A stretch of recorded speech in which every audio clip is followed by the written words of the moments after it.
सतनाम।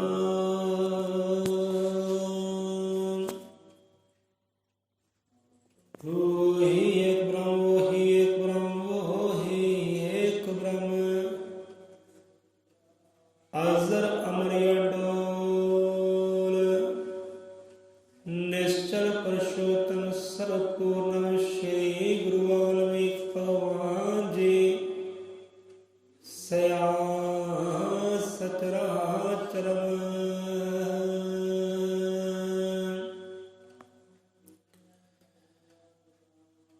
अजर मत्रकादर्शी सृष्टिकर्ता जगत गुरु आदि कवि वाल्मीकि भगवान जी महाराज सहाय, शब्द गुरु महाराज सहाय। सो हाजिर हो रब दे प्यारिਆਂ ਨੂੰ, सतगुरु ਦੇ ਜੀਵਾਂ ਨੂੰ ਕੋਟਿ ਕੋਟ प्रणाम है। सो घरां विच साजी विराजी संगत ਨੂੰ कोटि कोट प्रणाम है। जय गुरुदेव, धन गुरुदेव, जय भीम, जय पाल, जय संविधान, जय मूल निवासी, जय वाल्मीकि। सो संगत जीओ, एक सवाल करते हैं आप नाल।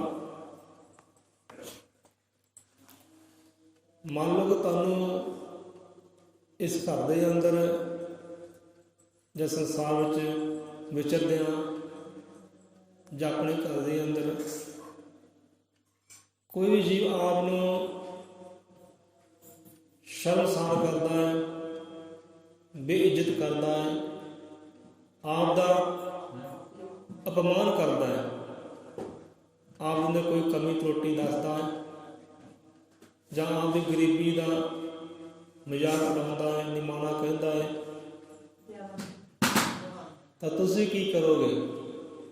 किसी ने किया आपको अपमान, बेइज्जत किया, इंसल्ट की, आपकी शर्मसार किया, भाई आह तेरे कमी आ त्रुटि है, गरीबी का उड़ाया मजाक, मखौल बनाया, आपको धरका रहे आपके खानदान में, तुसीं की करोगे? लड़ाई झगड़ा करोगे? की करोगे? किदा उस अपमान का बदला लोगे? लड़ाई झगड़ा करके या किसी पदवी रुतबे नूं हासिल करके? सो कथा कहानी अगर साझी करते हैं, सो आप सिक्ख्या लैनी है, ज्ञान लेना है, जो जतन प्रयास भी करने हैं, ये उद्यम करन दे असीं भी इदां कर नहीं कर सकीए। सो इदां ही गरीब ने माना है तो शाहूकार होए है, सेठ लोग होए है, अपने नगर दे बड़े ही मन्ने परमने उच्च कोटि दे अमीर शाहूकार बंदा है। आसे पासे बड़े बड़े नगर अंदर शहर अंदर वो जान पछाण है, वह नाम चलता है। अलग अलग पिंड जिन्हें सारे उस तो वाकफ है, वो नाम तो वाकफ है। जिन्हें वेख्या नहीं वो भी नाम सुनता है, कहता भाई बहुत बड़ा अमीर शाहूकार सेठ है, सारे उन्हें जानते हैं। सो इदा ही देवराज अनगढ़, देवराज अनगढ़ उसका नाम होया, अपने नगर का महल्ले का शाहूकार अमीर इंसान है, धनवान है। सो उन्होंने एक नौकर है राम, घरदे नाम रखा राम, तो देवराज अनगढ़ उन्होंने रामू कह के बुलाता है। घर के सारे काम कार करता है राम रामू। सो एक बार इदा की होया, सर्दी का दिन है, जो देवराज अनगढ़ है उन्हें अपने कपड़े उतारे, बैठा धुप्पे, कहता लै भी रामू शक तेल की शीशी जरा पिंडे ते तेल लगवाना कर दे, थोड़ी मसाज कर दे, मालिश कर दे। ਸੋ ਰਾਮੂ ਨੇ ਹੁਕਮ ਮੰਨਿਆ ਆਪਣੇ ਮਾਲਕ ਦਾ, ਉਹ ਸ਼ਾਹੂਕਾਰ ਦਾ। ਚੱਕੀ ਤੇਲ ਦੀ ਸ਼ੀਸ਼ੀ ਪਿੰਡੇ ਤੇ ਲਾਉਣ ਲੱਗਾ ਤੇਲ। ਸ਼ਾਹੂਕਾਰ ਨੇ, ਦੇਵਰਾਜ ਅਨਗੜ ਨੇ ਇੱਕ ਸੋਨੇ ਦੀ ਪਾਈ ਸੀ ਚੈਨ। ਉਹਦੀ ਲਿਸ਼ਕ ਬੜੀ ਹੈ, ਚਮਕ ਬੜੀ ਹੈ, ਜਿਹਦਾ ਧੁੱਪ ਪੈਂਦੀ ਹੈ ਧੁੱਪ ਨਾਲ ਹੋਰ ਲਿਸ਼ਕਦੀ ਹੈ। ਉਹਦਾ ਲਿਸ਼ਕਾਰਾ ਚਮਕਾਰਾ ਜਿਹੜਾ ਉਹ ਰਾਮ ਦੀ ਅੱਖਾਂ ਵਿੱਚ ਪੈਂਦਾ ਹੈ। ਉਹ ਕਹਿੰਦਾ, ਮਾਲਕ ਜੀ, ਸਾਹਿਬ ਜੀ, ਤੁਸੀਂ ਇੱਦਾਂ ਕਰੋ, ਆ ਸੋਨੇ ਦੀ ਜੋ ਜੰਜੀਰ ਹੈ, ਚੈਨੀ ਹੈ, ਇਹਨੂੰ ਉਤਾਰ ਦਿਓ, ਮੇਰੀ ਅੱਖਾਂ ਵਿੱਚ ਪੈਂਦੀ ਹੈ ਇਹਦੀ ਲਿਸ਼ਕ, ਇਹਦੀ ਚਮਕ, ਤੁਸੀਂ ਉਤਾਰ ਦਿਓ ਤਾਂ ਜੋ ਆਰਾਮ ਦੇ ਨਾਲ ਮੈਂ ਆਪਣਾ ਕਾਰਜ ਕਰ ਸਕਾਂ, ਹੁਕਮ ਦੀ ਪਾਲਣਾ ਕਰ ਸਕਾਂ। ਇਹ ਮੈਨੂੰ ਪਰੇਸ਼ਾਨ ਕਰਦੀ ਹੈ। ਸੋ ਦੇਵਰਾਜ ਅਨਗੜ ਧਨਵਾਨ, ਅਮੀਰ, ਸ਼ਾਹੂਕਾਰ, ਹੰਕਾਰਿਆ ਹੋਇਆ, ਉਹ ਹੁਣ ਆਪਣੇ ਸ਼ਬਦਾਂ ਰਾਹੀਂ ਅਪਮਾਨ ਕਰਦਾ ਹੈ ਰਾਮੂ ਦਾ, ਰਾਮ ਦਾ। ਉਹਦੀ ਖਾਨਦਾਨੀ ਤੇ ਜਾਂਦਾ ਹੈ ਕਿ ਰਾਮੂ, ਆ ਜਿੰਨੇ ਦੀ ਮੇਰੀ ਚੈਨੀ ਆ ਨਾ, ਇਹਨੇ ਤੇਰੀ 7 ਪੁਸ਼ਤਾਂ ਕੋ ਧਨ ਨਹੀਂ ਹੋਣਾ, ਕਿਸੇ ਨੇ ਪਹਿਨੀ ਨਹੀਂ ਹੋਣੀ, ਕਿਸੇ ਨੇ ਵੇਖੀ ਨਹੀਂ ਹੋਣੀ, ਤੂੰ ਇਹਨੂੰ ਉਤਾਰਨ ਵਾਸਤੇ ਕਹਿੰਦਾ। ਉੱਦਾਂ ਕਹਿ ਤੇ ਕੋਈ ਯਾਰ ਨਹੀਂ ਹੁੰਦੀ। ਖਾਨਦਾਨੀ ਤੇ ਗਿਆ, ਕੀਤਾ ਰਾਮੂ ਦਾ ਅਪਮਾਨ, ਬੇਇੱਜ਼ਤ ਕੀਤਾ, ਸ਼ਰਮਸਾਰ ਕੀਤਾ ਕਿ ਤੇਰੀਆਂ 7 ਪੁਸ਼ਤਾਂ ਨੇ ਇਹ ਚੈਨੀ ਨਾ ਵੇਖੀ ਹੋਣੀ ਹੈ ਤੇ ਨਾ ਪਾਈ ਹੋਣੀ ਹੈ, ਤੂੰ ਉਤਾਰਨ ਦੀ ਗੱਲ ਕਰਦਾ। ਸੋ ਇਹ ਗੱਲ ਜਿਹੜੀ ਰਾਮੂ ਦੇ ਮਨ ਤੇ ਲੱਗ ਗਈ, ਠੇਸ ਬਣ ਕੇ, ਸੱਟ ਬਣ ਕੇ ਲੱਗ ਗਈ ਹੈ ਰਾਮੂ ਦੇ। ਰਾਮੂ ਕਹਿਣ ਲੱਗਾ, ਰਾਮ ਕਹਿਣ ਲੱਗਾ ਕਿ ਸਾਹਿਬ ਜੀ, ਚਲੋ ਜਿੰਨੀ ਮਹਿੰਗੀ ਹੋਏਗੀ, ਮੈਂ ਕੀ ਲੈਣਾ ਇਸ ਚੈਨੀ ਤੋਂ, ਜਾਂ ਮੇਰੀ ਪੁਸ਼ਤਾਂ ਨੇ ਕੀ ਲੈਣਾ, ਪਰ ਗੱਲ ਜਿਹੜੀ ਉਹ ਮੇਰੇ ਤੱਕ ਰੱਖੋ, ਗੱਲ ਮੇਰੇ ਤੱਕ ਰੱਖੋ, ਮੇਰੀ ਖਾਨਦਾਨੀ ਤੱਕ, ਮੇਰੀ ਪੁਸ਼ਤਾਂ ਤੱਕ ਨਾ ਜਾਵੋ। ਤੁਸੀਂ ਗਲਤ ਕਰ ਰਹੇ ਹੋ, ਤੁਹਾਡਾ ਹੰਕਾਰ ਬੋਲ ਰਿਹਾ। ਹੁਣ ਇਹ ਬੜੀ ਵੱਡੀ ਹਿੰਮਤ ਹੈ ਉਹਦੀ, ਆਪਣੇ ਮਾਲਕ ਨੂੰ ਉਹ ਸਿੱਖਿਆ ਦੇ ਰਿਹਾ, ਬਹੁਤ ਵੱਡੀ ਹਿੰਮਤ ਹੈ। ਨਹੀਂ ਤਾਂ ਵੱਡਾ ਲੋਕ ਹੋਵੇ, ਤਗੜਾ ਬੰਦਾ ਹੋਵੇ, ਤੇ ਮਾੜਾ ਬੰਦਾ ਉੱਦਾਂ ਹੀ ਜ਼ਬਾਨ ਹੀ ਨਹੀਂ ਖੋਲ੍ਹਦਾ, ਜ਼ਬਾਨ ਹੀ ਨਹੀਂ ਖੋਲ੍ਹਦਾ, ਭਾਵੇਂ ਉਹ ਝੂਠਾ ਜਾਂ ਸੱਚਾ ਹੈ, ਵੱਡੇ ਅੱਗੇ ਜ਼ਬਾਨ ਹੀ ਨਹੀਂ ਖੁੱਲ੍ਹਦੀ। ਪਰ ਇੱਥੇ ਉਹ ਜ਼ਬਾਨ ਖੋਲ੍ਹੀ ਹੈ ਕਿ ਸਾਹਿਬ ਜੀ, ਮੇਰੇ ਤੱਕ ਗੱਲ ਰੱਖੋ, ਮੇਰੀਆਂ ਪੁਸ਼ਤਾਂ ਤੱਕ ਨਾ ਜਾਓ। ਉਹਨੇ ਕੀਤਾ ਕੀ ਹੈ, ਫਿਰ ਅਪਮਾਨ ਕੀਤਾ, ਧਰਕਾਰਿਆ, ਮਾੜਾ ਕਿਹਾ, ਨੀਚ ਕਿਹਾ। ਉਹਨੇ ਰੱਖੀ ਤੇਲ ਦੀ ਸ਼ੀਸ਼ੀ, ਕੀਤੇ ਆਪਣੇ ਹੱਥ ਸਾਹਬ, ਕਹਿੰਦਾ, ਲੈ ਭਾਈ, ਆ ਭਾਈ ਤੇਰੀ ਨੌਕਰੀ, ਤੇ ਮੈਂ ਚੱਲਿਆ। ਜਿਹੜਾ ਤੈਨੂੰ ਮਿਲਦਾ ਬੰਦਾ, ਉਹ ਤੋਂ ਨੌਕਰੀ ਕਰਾ, ਇਹ ਸੇਵਾ ਕਰਾ, ਆਪਾਂ ਤਾਂ ਚੱਲੇ ਆ, ਸੰਭੋ ਆਪਣੀ ਇਹ ਤੇਲ ਦੀ ਸ਼ੀਸ਼ੀ। ਸੋ ਅਪਮਾਨ ਹੋ ਕੇ, ਬੇਇੱਜ਼ਤ ਹੋ ਕੇ, ਸ਼ਰਮਸਾਰ ਹੋ ਕੇ, ਸੱਟ ਲੈ ਕੇ ਹਿਰਦੇ ਅੰਦਰ ਤੁਰ ਪਿਆ ਰਾਮੂ, ਤੁਰ ਪਿਆ ਰਾਮੂ। ਹੁਣ ਕੀਤਾ ਕੀ ਹੈ, ਗੱਲ ਬਹਿ ਗਈ ਹਿਰਦੇ ਅੰਦਰ ਕਿ ਮੈਨੂੰ ਧਰਕਾਰਿਆ, ਸ਼ਰਮਸਾਰ ਕੀਤਾ, ਅਪਮਾਨ ਕੀਤਾ, ਮੇਰੀ ਪੁਸ਼ਤਾਂ ਤੱਕ ਗਿਆ ਹੈ। ਹੁਣ ਮੈਂ ਕਰਨਾ ਕੀ ਹੈ, ਇਹਨੂੰ ਕੁਝ ਐਸਾ ਬਣ ਕੇ ਦਿਖਾਉਣਾ ਹੈ। ਅੱਜ ਮੈਨੂੰ ਕੀਤਾ ਅਪਮਾਨ, ਐਸਾ ਸਮਾਂ ਆਏਗਾ, ਇਹ ਮੈਨੂੰ ਸਨਮਾਨ ਕਰੇਗਾ, ਇਹ ਮੇਰੀ ਇੱਜ਼ਤ ਕਰੇਗਾ। ਮੈਂ ਹੁਣ ਇਹੋ ਜਿਹਾ ਬਣ ਕੇ ਦਿਖਾਉਣਾ। ਇਹ ਠਾਣ ਲਿਆ ਹਿਰਦੇ ਅੰਦਰ, ਸੋਚ ਬਣਾ ਲਈ ਕਿ ਹੁਣ ਇਹੋ ਜਿਹਾ ਮੈਂ ਬਣ ਕੇ ਦਿਖਾਉਣਾ ਹੈ। ਜਿਸ ਅਮੀਰੀ ਦਾ ਇਹ ਹੰਕਾਰ ਕਰਦਾ ਨਾ, ਮੈਂ ਵੀ ਇਹੋ ਜਿਹਾ ਹੁਣ ਅਮੀਰ ਬਣ ਕੇ ਦਿਖਾਉਣਾ। ਇਹਨੂੰ ਅਪਮਾਨ ਕੀਤਾ ਹੈ, ਸ਼ਰਮਸਾਰ ਕੀਤਾ ਹੈ, ਇਹ ਮੈਨੂੰ ਹੁਣ ਸਨਮਾਨ ਕਰੇਗਾ, ਮੈਨੂੰ ਇੱਜ਼ਤ ਬਖਸ਼ੇਗਾ ਇੱਕ ਦਿਨ। ਹੁਣ ਇਹੋ ਜਿਹਾ ਮੈਂ ਬਣ ਕੇ ਦਿਖਾਉਣਾ। ਕੋਈ ਝਗੜਾ ਨਹੀਂ ਕੀਤਾ, ਲੜਾਈ ਨਹੀਂ ਕੀਤੀ, ਤੁਰ ਪਿਆ ਸੱਟ ਲੈ ਕੇ ਹਿਰਦੇ ਅੰਦਰ। ਹੁਣ ਘਰ-ਬਾਰ ਵੀ ਛੱਡ ਦਿੱਤਾ ਹੈ, ਉਹ ਨਗਰ ਮਹੱਲਾ ਵੀ ਛੱਡ ਦਿੱਤਾ ਹੈ, ਤੁਰ ਪਿਆ ਹੁਣ ਸੰਤਾਂ ਦੇ ਵੱਲ, ਪੰਡਤਾਂ ਦੇ ਵੱਲ, ਪੰਡਤਾਂ ਦੇ ਵੱਲ ਤੁਰ ਪਿਆ। ਤੇ ਉਹਨਾਂ ਨੂੰ ਮਿਲੇ ਆ ਸੰਤ ਮਹਾਂਪੁਰਖ ਦਿਆਲੂ ਆਚਾਰੀਆ ਜੀ। ਦਿਆਲੂ ਆਚਾਰੀਆ ਜੀ ਉਹਨਾਂ ਨੂੰ ਮਿਲੇ ਆ ਰਾਮੂ ਨੂੰ, ਰਾਮ ਨੂੰ, ਅਤੇ ਉਹਨਾਂ ਦੇ ਬਣ ਗਏ ਆ शिष्य, उन्होंने बन गए शिष्य। हुण दयालु आचार्य जी को सिक्ख्या लेंदे है, ज्ञान लेंदे है, शास्त्रां दी अभ्यास करते हैं, वेदां का अभ्यास करते हैं, ज्ञान का अभ्यास करते हैं। इदां ही करते कराउंदे सेवा बदगी करते अपने सतगुर की संगतां की। तो 12 साल गुजर गए। 12 साल घर वाल नहीं वेखिया, 12 साल नगर वाल नहीं वेखिया। हुण 12 साल की अपने संतां की सेवा ते लिआए उन्हां तो ज्ञान, शास्त्रां का, वेदां का, ग्रंथां का अभ्यास किया है, शब्द का अभ्यास किया है। हुण शब्द का अभ्यास करके, अखरां का अभ्यास करके, शास्त्रां वेदां का अभ्यास करके बड़ा सिद्ध पुरुष बन गया, विद्वान बन गया। वही राम, वही रामू हुण विद्वान बन गया है। हुण राम तो रामू तो वो राम शास्त्री प्रभु ने बन गया। प्रभु ने, लोग प्रभु कहते हैं। राम तो रामू तो हुण राम शास्त्री प्रभु ने बन गया। 12 साल का अभ्यास करके, मेहनत करके विद्वान बन गया। हुण जिथे जिथे भी आसे पासे नगरां विच, शहरां विच कोई संत समारोह होंदे है, धार्मिक प्रोग्राम होंदे है, उत्थे बुलाउंदे है राम शास्त्री नूं।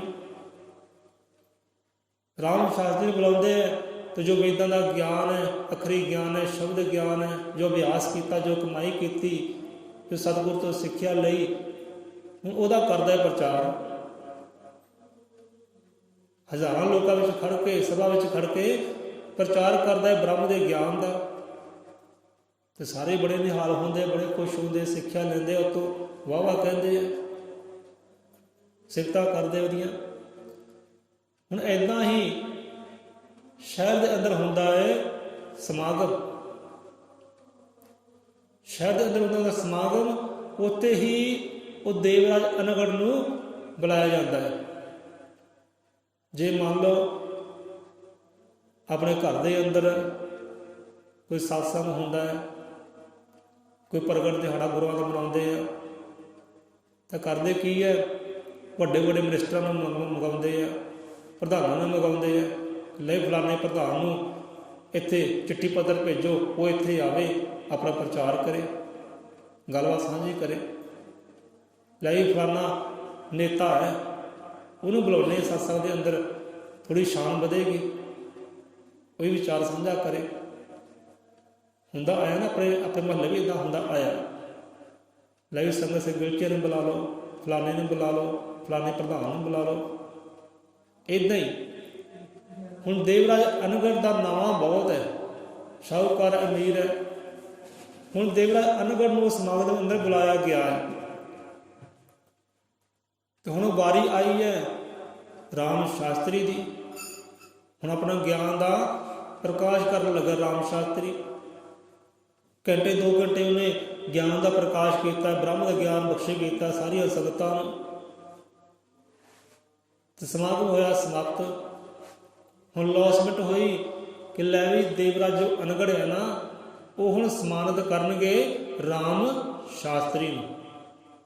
वो सम्मानित करनगे।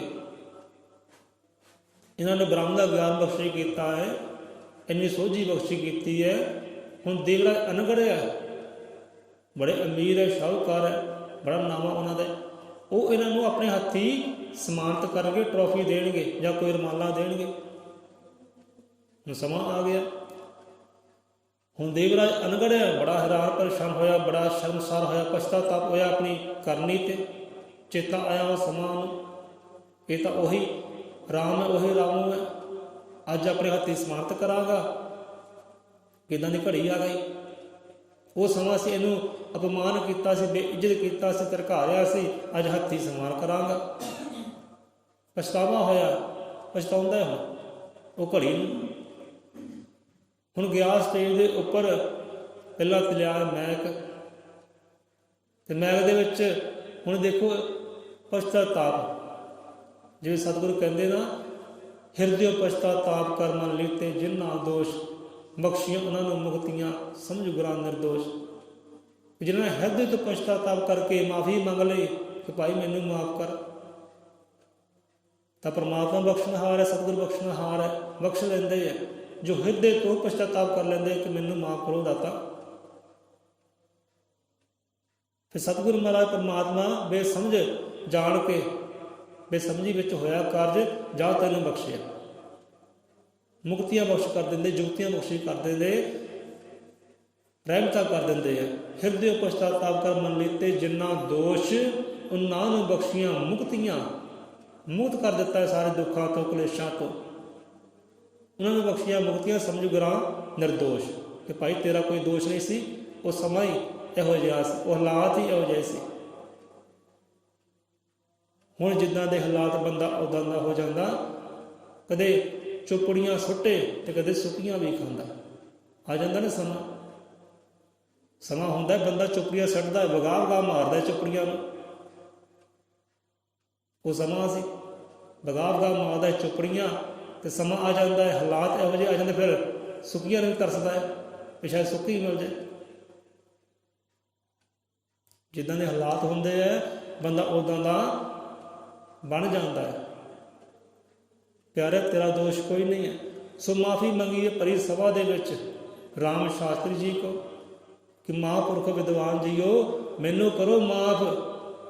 ਮੈਨੂੰ ਉਹ ਸਮਾਂ ਚੇਤੇ ਆ ਗਿਆ, ਘੜੀ ਚੇਤੇ ਆ ਗਈ, ਮੈਂ ਤੁਹਾਨੂੰ ਅਪਮਾਨ ਕੀਤਾ ਸੀ, ਬੇਇੱਜ਼ਤ ਕੀਤਾ ਸੀ, ਤੁਹਾਨੂੰ ਚੇਤੇ ਹੈ?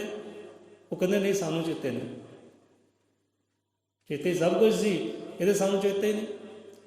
ਹੁਣ ਭਰੀ ਸਭਾ ਤੋਂ ਸਾਰੀ ਸੰਗਤ ਤੋਂ ਮੰਗੀਏ ਮਾਫੀ ਕਿ ਸੰਗਤ ਜੀਓ ਅਸੀਂ ਇਹਨਾਂ ਨੂੰ ਅਪਮਾਨ ਕੀਤਾ ਸੀ, ਇਹ ਸਾਡੇ ਕਦੇ ਨੌਕਰ ਸੀ, ਅੱਜ ਇਹ ਵਿਦਵਾਨ ਹੈ, ਸੰਤ ਮਹਾਂਪੁਰਖ ਬਣ ਗਏ ਹੈ, ਅਸੀਂ ਇਹਨਾਂ ਤੋਂ ਮਾਫੀ ਮੰਗਦੇ ਹਾਂ। ਆਪ ਸੰਗਤ ਤੋਂ ਹੀ ਮਾਫੀ ਮੰਗਦੇ ਹਾਂ ਕਿ ਸਾਨੂੰ ਮਾਫ ਕਰੋ। ਤੇ ਸੰਗਤ ਨੇ ਵੀ ਕੀਤਾ ਮਾਫ, ਰਾਮ ਸ਼ਾਸਤਰੀ ਨੇ ਕੀਤਾ ਮਾਫ।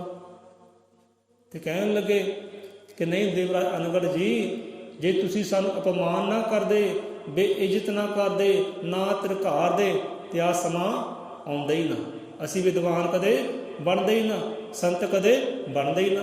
ਤੁਸੀਂ ਕੀਤਾ ਅਪਮਾਨ, ਤੁਸੀਂ ਕੀਤਾ ਬੇਇੱਜ਼ਤ, ਸਾਨੂੰ ਇਹ ਬਣਨਾ ਪਿਆ। ਤੁਹਾਡੀ ਕਰਨੀ ਕਰਕੇ ਬੜੇ ਆ, ਤੋ ਸਿਫਤ ਤੁਹਾਡੀ ਹੈ, ਵਡਿਆਈ ਤੁਹਾਡੀ ਹੈ। ਤੁਸੀਂ ਨਾ ਧਿਰਕਾਰਦੇ, ਨਾ ਅਪਮਾਨ ਕਰਦੇ, ਤਾਂ ਸਾਨੂੰ ਪ੍ਰੇਰਨਾ ਕਿੱਦਾਂ ਮਿਲਦੀ? ਸੋ ਅਪਮਾਨ ਤੋਂ ਮਿਲੀ ਪ੍ਰੇਰਨਾ। ਜੇ ਕਿ ਅਪਮਾਨ ਕਰਦਾ, ਬੇਇੱਜ਼ਤ ਕਰਦਾ, ਸ਼ਰਮਸਾਰ ਕਰਦਾ, ਗੁੱਸੇ ਨਾ ਹੋਵੋ, ਝਗੜਾ ਨਾ ਕਰੋ, ਸੋ ਪ੍ਰੇਰਨਾ ਲਵੋ ਕਿ ਮੈਂ ਹੁਣ ਭਾਈ ਬਣ ਕੇ ਦਿਖਾਉਣਾ। ਜੋ ਤੂੰ ਕਮੀ ਕੱਢੀ ਹੈ ਨਾ, ਉਹ ਕਮੀ ਨੂੰ ਪੂਰਾ ਕਰਨਾ ਹੈ। ਹੁਣ ਮੈਂ, ਤੁਸੀਂ ਮੂਰਖ ਕਿਹਾ ਹੈ, ਮੰਨ ਲਓ ਤੁਸੀਂ ਮੂਰਖ ਕਿਹਾ ਹੈ, ਸਾਨੂੰ ਕੋਈ ਮੂਰਖ ਕਹਿ ਦਿੰਦਾ ਹੈ, ਅਸੀਂ ਕਰੀਏ ਝਗੜਾ ਲੜਾਈ ਕਰੀਏ, ਸਾਨੂੰ ਕੋਈ ਅਗਿਆਨੀ ਕਹਿ ਦਿੰਦਾ ਹੈ,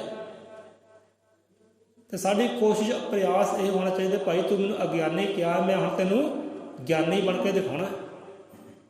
ਤੂੰ ਮੈਨੂੰ ਬੇਇੱਜ਼ਤ ਕੀਤਾ ਹੈ, ਉਹ ਸਮਾਂ ਆਵੇਗਾ ਕਿ ਤੂੰ ਮੈਨੂੰ ਜੀ ਕਹਿ ਕੇ ਬੁਲਾਏਗਾ, ਮੈਨੂੰ ਭਾਜੀ ਕਹਿ ਕੇ ਬੁਲਾਏਗਾ, ਵੀਰ ਜੀ ਕਹਿ ਕੇ ਬੁਲਾਏਗਾ, ਬਾਬਾ ਜੀ ਮਾਤਾ ਜੀ ਕਹਿ ਕੇ ਬੁਲਾਏਗਾ। ਉਹ ਸਮਾਂ ਆਏਗਾ, ਤੂੰ ਮੈਨੂੰ ਜੀ ਕਹਿ ਕੇ ਬੁਲਾਏਗਾ, ਉਹ ਸਮਾਂ ਮੈਂ ਲੈ ਕੇ ਆਉ। ਇਹ ਦ੍ਰਿੜ ਨਿਸ਼ਚੈ ਹੋਣਾ ਚਾਹੀਦਾ, ਲੜਾਈ ਝਗੜਾ ਨਾ ਹੋਵੇ। ਤੂੰ ਮੈਨੂੰ ਕਿਹਾ ਹੈ ਅਗਿਆਨੀ, ਮੈਂ ਹੁਣ ਤੈਨੂੰ ਗਿਆਨੀ ਬਣ ਕੇ ਦਿਖਾਉਣਾ ਹੈ। ਤੂੰ ਕੀਤਾ ਸ਼ਰਮਸਾਰ, ਤੂੰ ਮੇਰੀ ਇੱਜ਼ਤ ਕਰੇਗਾ, ਸੋਭਾ ਕਰੇਗਾ, ਭਰੀ ਸਭਾ ਅੰਦਰ ਇਹ ਸਮਾਂ ਮੈਂ ਲੈ ਕੇ ਆਵਾਂਗਾ। ਤੂੰ ਮੈਨੂੰ ਕਿਹਾ ਹੈ ਮੂਰਖ, ਮੈਂ ਹੁਣ ਵਿਦਵਾਨ ਬਣ ਕੇ ਦਿਖਾਉਣਾ ਹੈ। ਇਹ ਪ੍ਰੇਰਨਾ ਲੈਣੀ ਚਾਹੀਦੀ, ਸਿੱਖਿਆ ਲੈਣੀ ਚਾਹੀਦੀ ਹੈ, ਲੜਾਈ ਝਗੜਾ ਨਹੀਂ ਕਰਨਾ ਚਾਹੀਦਾ। ਸੋ ਇਹ ਕਹਾਣੀ ਤੋਂ ਸਾਨੂੰ ਇਹੀ ਸਿੱਖਿਆ ਮਿਲਦੀ ਹੈ, ਭਾਈ ਤੇਰੇ 'ਚ ਕਮੀ ਹੈ, ਉਹ ਕਮੀ ਨੂੰ ਕਰ ਪੂਰਾ ਤੇ ਹੋ ਜਾ ਸਫਲ। ਇੱਧਰ ਵੀ ਸੋਭਾ, ਉੱਧਰ ਵੀ ਸੋਭਾ, ਚਾਰੇ ਪਾਸੇ ਸੋਭਾ ਹੀ ਸੋਭਾ। ਬਸ ਕਮੀਆਂ ਕਰਕੇ ਬੰਦਾ ਜਿਹੜਾ ਨਾ ਨਿਮਾਣਾ ਬਣਿਆ, ਮੂਰਖ ਬਣਿਆ, ਅਗਿਆਨੀ ਬਣਿਆ। ਕਮੀਆਂ ਨੂੰ ਕਰ ਲਓ ਪੂਰਾ ਤੇ ਚਾਰੇ ਪਾਸੇ ਸੋਭਾ ਹੀ ਸੋਭਾ। ਸੋ ਇੱਦਾਂ ਹੋਈ ਹੈ। ਸੋ ਰਾਮ ਸ਼ਾਸਤਰੀ ਨੇ ਵੀ ਕਹਿਣਾ ਕੀਤਾ ਕਿ ਭਾਈ ਦੇਵਰਾਜ ਅਨਗੜ ਜੀ, ਆਪ ਦਾ ਕੋਈ ਦੋਸ਼ ਨਹੀਂ, ਆਪ ਨਾ ਧਿਰਕਾ ਦੇ, ਨਾ ਅਪਮਾਨ ਕਰਦੇ, ਤੇ ਆ ਸਮਾਂ ਆਉਂਦਾ ਹੀ ਨਾ। ਤੁਸੀਂ ਸੰਤ ਧਿਰਕਾਰ ਹੀ ਅਪਮਾਨ ਕੀਤਾ ਸੀ, ਸੰਤ ਬਣੇ, ਵਿਦਵਾਨ ਬਣੇ, ਅੱਜ ਆਪਦੇ ਹੱਥੋਂ ਸੋਭਾ, ਇੱਜ਼ਤ, ਮਾਣ, ਸਨਮਾਨ ਪ੍ਰਾਪਤ ਕਰ ਰਹੇ ਆ, ਹਿਸਾਬ ਬਰਾਬਰ ਹੋ ਗਿਆ। ਤੁਸੀਂ ਅਪਮਾਨ ਕੀਤਾ ਸੀ, ਹੁਣ ਸੋਭਾ, ਇੱਜ਼ਤ ਬਖਸ਼ ਰਹੇ ਹੋ, ਸਨਮਾਨ ਕਰ ਰਹੇ ਹੋ ਭਰੀ ਸਭਾ ਦੇ ਅੰਦਰ। ਉੱਥੇ ਤਾਂ ਇਕੱਲੇ ਹੀ ਸੀ ਨਾ, ਉੱਥੇ ਇਕੱਲੇ ਸੀ, ਤੁਸੀਂ ਸੀ ਤੇ ਆਪ ਸੀ, ਤੀਸਰਾ ਕੋਈ ਨਹੀਂ ਸੀ। ਇੱਥੇ ਭਰੀ ਸਭਾ ਹੈ, ਹਜ਼ਾਰਾਂ ਹੀ ਲੋਕ ਹੈ। ਇਹ ਆਪਦੀ ਸੋਭਾ ਹੈ, ਆਪਦੀ ਵਡਿਆਈ ਹੈ। ਉਹ ਸਾਰੀ ਵਡਿਆਈ ਉਹਨਾਂ ਨੂੰ ਬਖਸ਼ਿਸ਼ ਕਰ ਦਿੱਤੀ। ਇਹੋ ਜਿਹੀ ਕਰਨੀ ਹੁੰਦੀ ਮਹਾਂਪੁਰਖਾਂ ਦੇ, ਵਿਦਵਾਨਾਂ ਦੀ, ਸੰਤਾਂ ਦੀ। ਸੋ ਇੱਥੇ ਹੀ ਆਪਾਂ ਵਿਸ਼ਰਾਮ ਲੈਂਦੇ ਹਾਂ। ਸੋ ਵੇਖੋ, ਅਸੀਂ ਕੋਈ ਵੀ ਵਿਚਾਰ ਕਰਦੇ ਹਾਂ ਨਾ,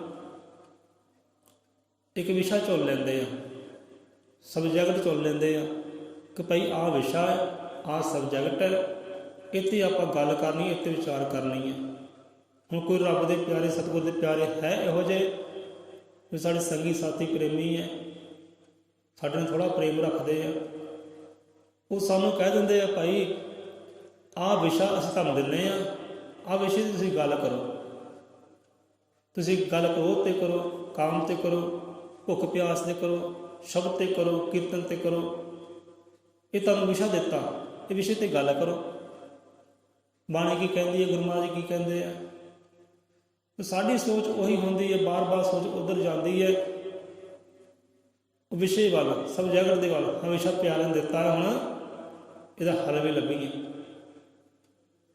ਉਸ ਵੇਲੇ ਦੇਖੋ ਸੰਸਾਰ 'ਚ ਵਿਚਰਦਿਆਂ ਕੰਮ ਕਰਦੇ ਹਾਂ, ਧਿਆਨ ਉੱਧਰ ਰਹਿੰਦਾ, ਸੁੱਤ ਉੱਧਰ ਰਹਿੰਦੀ ਹੈ। ਫਿਰ ਕਈ ਕਹਾਣੀਆਂ ਵੀ ਆ ਜਾਂਦੀਆਂ ਹੈ ਅਤੇ ਕਈ ਗੁਰਾਂ ਦੇ ਸ਼ਬਦ ਉਹ ਵੀ ਆ ਜਾਂਦੇ ਆ, ਸਾਰੇ ਹੱਲ ਨਿਕਲ ਜਾਂਦੇ ਆ। ਫਿਰ ਅਸੀਂ ਆਪਦੇ ਸਾਹਮਣੇ ਆਉਂਦੇ ਆ, ਉਹ ਆਪ ਨਾਲ ਵੀ ਸਾਂਝਾ ਕਰਦੇ ਆ ਵਿਸ਼ਾ, ਅਤੇ ਆਪਣੇ ਪਿਆਰਿਆਂ ਨਾਲ ਵੀ ਸਾਂਝਾ ਹੋ ਜਾਂਦਾ ਹੈ।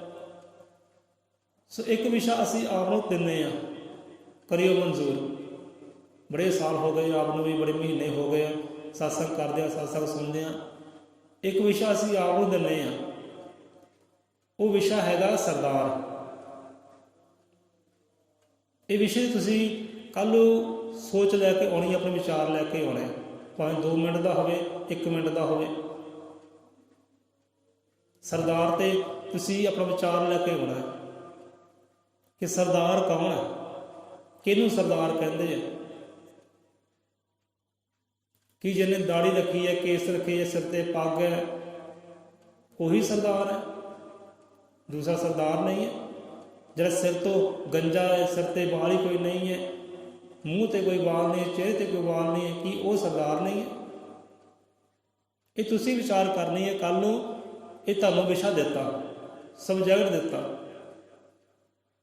ਬਾਣੀ ਵਿੱਚ ਬਹੁਤ ਅੰਗਾਂ 'ਤੇ ਸਰਦਾਰ ਨਾਮ ਦਾ ਜ਼ਿਕਰ ਆਇਆ, ਬਹੁਤ ਅੰਗਾਂ 'ਤੇ। ਅੱਜ ਵੀ ਆਇਆ, ਅੱਜ ਵੀ ਆਇਆ, ਸਾਡੇ ਮਨ 'ਚ ਵਿਚਾਰ ਵੀ ਆ ਗਏ। ਸਾਡੇ ਨਾਲ ਵੀ ਇਹ ਗੱਲਬਾਤ ਕਿਸੇ ਨੇ ਕੀਤੀ ਸੀ, ਪਰ ਆਪਾਂ ਉਹਦਾ ਜਵਾਬ ਅੱਜ ਤੱਕ ਦੇ ਨਹੀਂ ਸਕੇ। ਤਾਂ ਸ਼ਾਇਦ ਕੱਲ੍ਹ ਜਾਂ ਪਰਸੋਂ ਨੂੰ ਆਪਾਂ ਜਵਾਬ ਵੀ ਦੇ ਦਈਏ, ਅਤੇ ਤੁਸੀਂ ਵੀ ਸੋਚ ਵਿਚਾਰ ਕਰਕੇ ਹੀ ਆਇਓ ਕਿ ਸਰਦਾਰ ਹੁੰਦਾ ਕੌਣ ਹੈ, ਅਸਲ 'ਚ ਸਰਦਾਰ ਹੈ ਕੌਣ ਹੈ। ਸਰਦਾਰ 'ਤੇ ਵਿਚਾਰ ਕਰਕੇ ਆਓ। ਸੋ ਇੱਥੇ ਆਪਾਂ ਵਿਸ਼ਰਾਮ ਲੈਂਦੇ ਹਾਂ। ਆਓ ਸਾਰੇ ਰਲ ਮਿਲ ਕੇ ਸਤਿਗੁਰਾਂ ਦੀ ਮਹਿਮਾ ਵਡਿਆਈ ਦੇ ਨਾਲ, ਸਿਵ ਦੇ ਨਾਲ ਜੁੜਦੇ ਆ, ਆਰਤੀ ਦੇ ਨਾਲ